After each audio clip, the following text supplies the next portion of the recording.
இந்த ஆலயம் உனக்காக.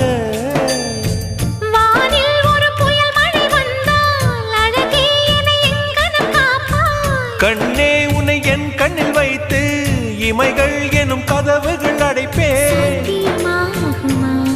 நான் சத்தியம் செய்யவா?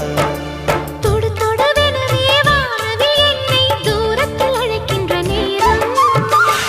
உவா